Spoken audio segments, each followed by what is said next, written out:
Hello, welcome to a quick overview of CalTrap and some of its features. After launching the app and signing in with your username and password, you'll see the basic layout of the menu. Up in the upper right hand corner, you see the toolbar. This toolbar is something that you're familiar with so far on how to add hosts or remove hosts, make updates to locations or your parcels, and on the further right, you have the ability to manage quints. So this toolbar, I think everyone is really familiar with. Now zooming in, I've created a sample route using 4 books, each book being a different color, as you can see on this 8 grid square mile area. And you've noticed that some of the ones that are outlined by dark blue, those indicate that those quints have been combined. Now, let's say for the bottom left, when you see that there aren't any blue lines, that means they're not combined at all. Another feature that we've added is after zooming in from layer to layer, you will see that more details will appear to show. So at first we only see the outline of the quints and the grids. We'll see satellite view. Zooming in, you'll see parcel view. Going in a little bit further, you'll see the host trees.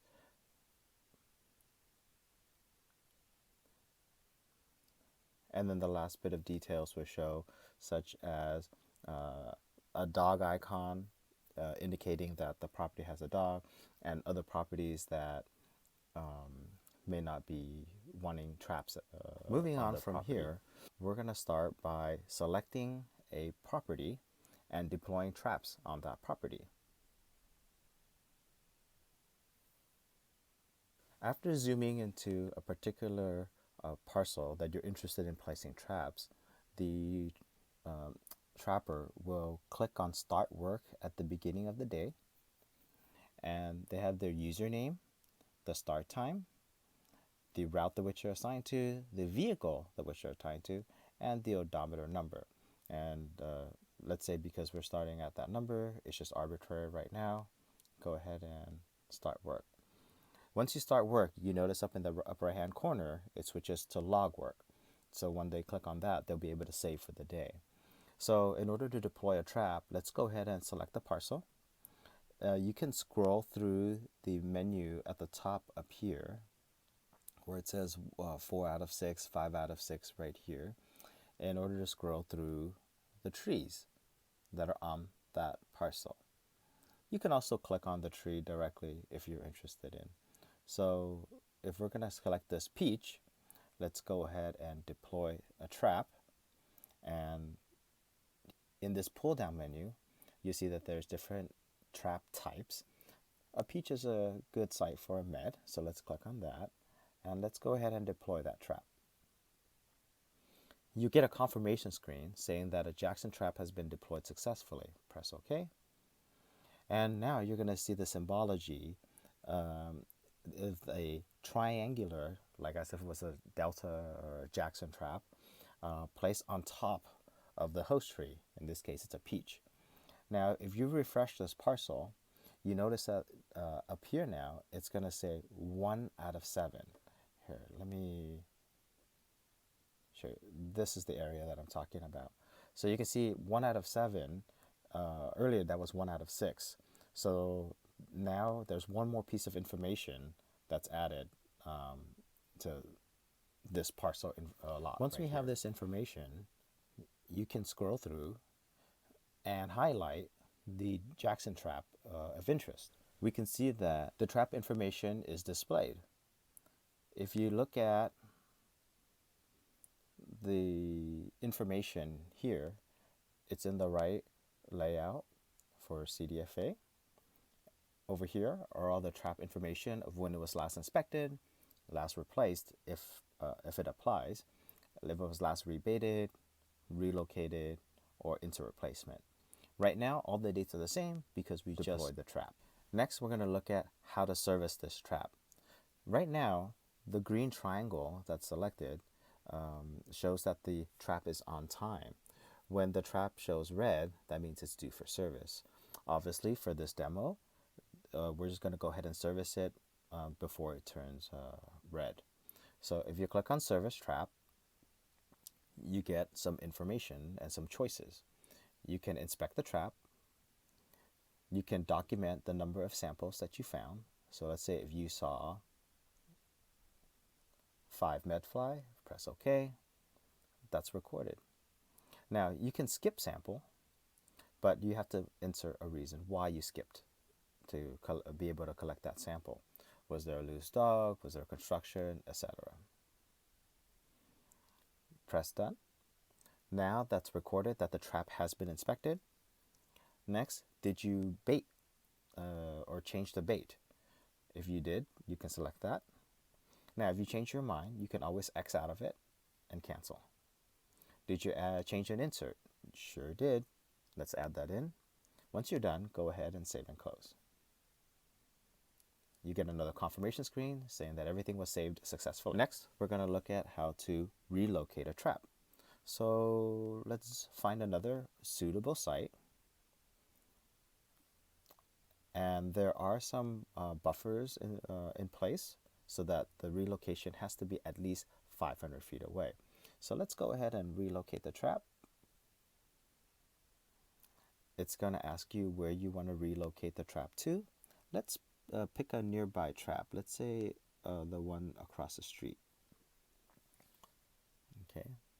Here it says that the trap must stay inside the original quint. So this is one parameter that we've put in place where I've crossed into over another quint. So that's a warning. Okay, let's go to a house that's diagonally down here.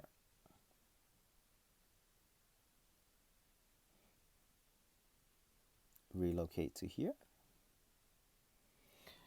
Now we get another warning screen saying that the host is within 500 feet of another host or another trap. Press OK to proceed or cancel to go back.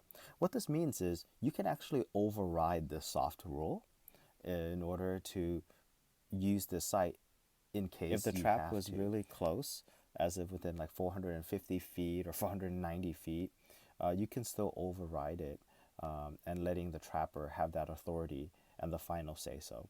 If you do press OK, it will relocate the trap, but it will record in the database side that this feature was overridden. We're going to press cancel. Now we're going to relocate to a property that's a little bit further away and see if that will work. You will get another confirmation message that the Jackson has been deployed successfully at this location. The information for this parcel now will have updated to have the new trap information. However, take note at what happened to the last location. Here, the parcel has turned gray. This is an indicator that the site has been used and now turned gray. In the information bar up at the top, it says that the last trap date was February 23rd at 10:23 a.m. So the trapper will now know that within 10.5 months or so, 11 months, they can reuse this site. Also, there is a calendar built in so that after a certain amount of time, 10, 11 months, in this case it's 10.5 months, the parcel will turn back to yellow to let them know that they can reuse that site. However, if they really do need to place a trap and reuse it within, let's say, 10 months or 9 months, because the season for ripe fruit or mature fruit change, they can override that as well. Now let's go over other additional features that this trap may have. You can replace the trap, and there's a reason why it's being replaced. Is it because it's missing and replaced? Is it found broken? Did you accidentally break it? Or other? The last part is to remove the trap. If you click on remove trap, meaning you're taking this trap out of service. An example for this would be for delimitation, where the trapper may need to remove the trap out of service and then deploy a new one later. Go ahead and press remove. The trap's gone. And the site has now also turned gray. to indicate that it was used recently. For the time being, this completes the demo for CalTrap and some of its basic functionality and features. Next, I want to show you how the trap works when it's actually used in the field. Zooming in, you're going to see this colorful map of all the routes and all the books that are assigned to these routes.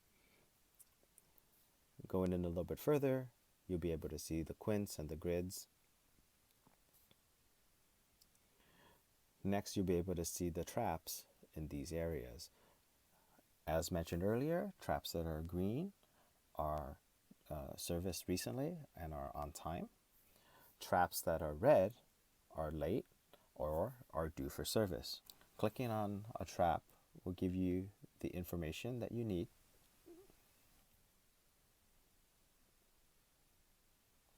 Here, we can see that this trap was due for relocation on February 19th. One of the benefits of having a user interface is the ability to see all the traps and how it's distributed across the grids.